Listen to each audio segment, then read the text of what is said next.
3D stationary points. So let's take a generic equation in 3 dimensions. Let's say f of x, y, and this could be any equation here. And what we want to do is we want to find the stationary points and then classify what type of stationary point they are. So whether they are saddle points, minimums, or maximums. So starting off, let's work out how to find out where the stationary points are. So we've got our function f(x, y). At a stationary point, we know from if we had f of x in 2 dimensions, then we said that the derivative, so y equals f of x, of y with respect to x is equal to 0 at a stationary point. So now in 2 dimensions, we're going to take that the derivative of f with respect to x, this is partial derivative, is equal to 0, and the partial derivative of f with respect to y is equal to 0. So you can see the clear link here. We just had the 2 dimensions, so we only have one equation. With 3 dimensions, we've got 2 equations. And to solve these, we will use simultaneous equations to find the coordinates when the stationary point is 0. So we'll just rub this out. So let's have a look at an example, and we'll see how this works.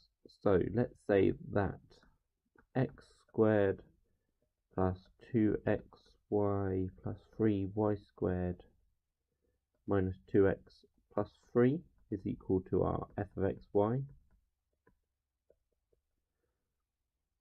Then the first thing we need is to find fx, which is our del f by del x. So differentiating this partially with respect to x gives us 2x plus 2y minus 2, and fy, which is the partial derivative with respect to y, is equal to 2x plus 6y, and we've said they're both equal to 0 at the stationary point. So knowing this, we now have 2 equations which we can solve simultaneously. Quickest way to do this is through elimination. So we're simply going to take the second one and subtract it from the top one. So if we number these 2, 1, we're going to do 2, take away 1. 2x minus 2x is 0. 6y minus 2y is 4y. 0 minus 2y is plus 2 equals 0. So y is equal to -1/2. We can then substitute this into number 2 to give us our value for that. So we're going to say that 2x is equal to -6 lots of y, which is 3/2. So x is, that should be positive 3. So x is 3/2. Now we want to find our z ordinate, because obviously we're in 3 dimensions. So z is equal to f of x, y, and those values. So let's substitute it in. Z equals x squared, which is 3/2 squared, plus 2 lots of 3/2 -1/2, plus 3 lots of -1/2 squared, minus 3 plus 3, and that will give us a value for z as 3/2. So now we have that there is a stationary point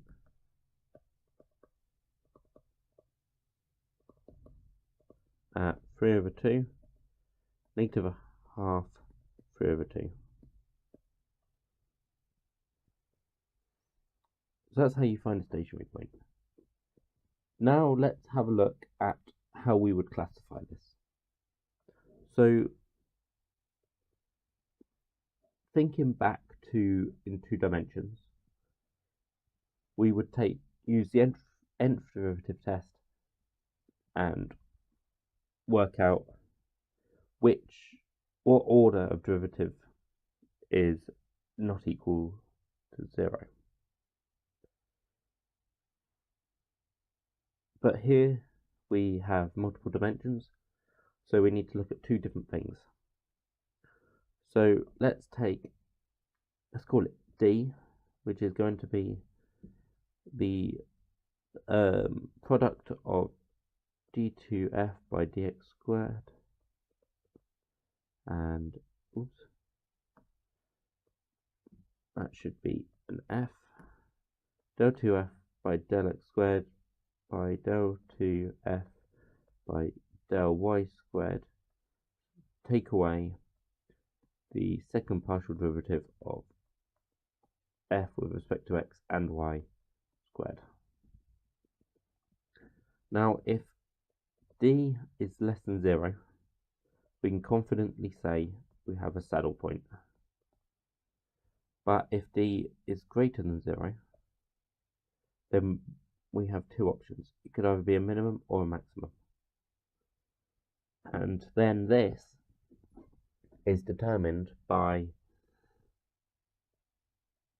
d2f by dx squared.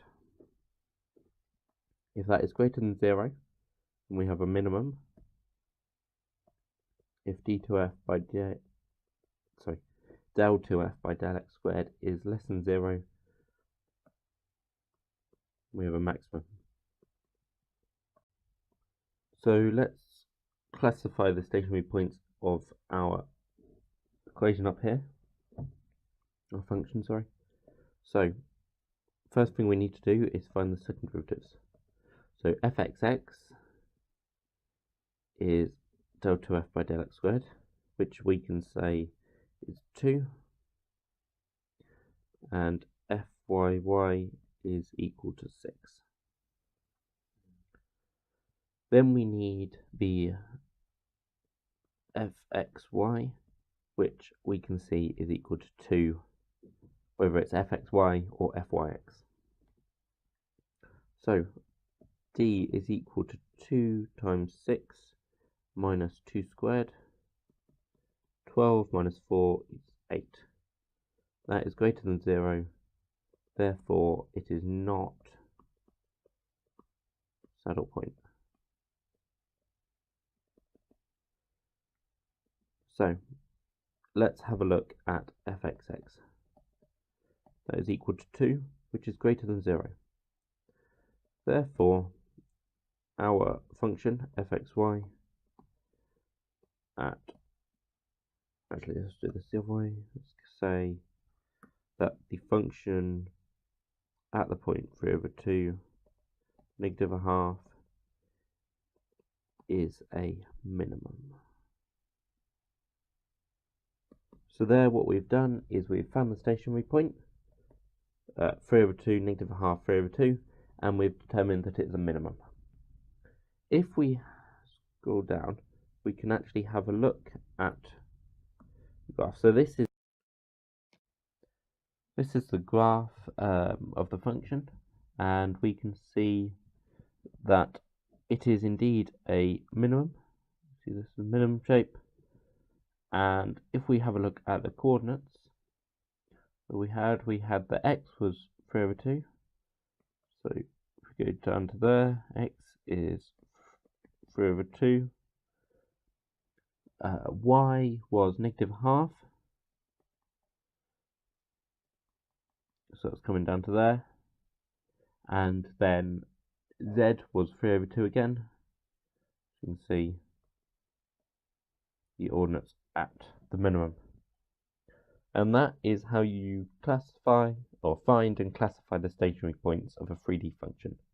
I hope you found this useful. Thank you for watching.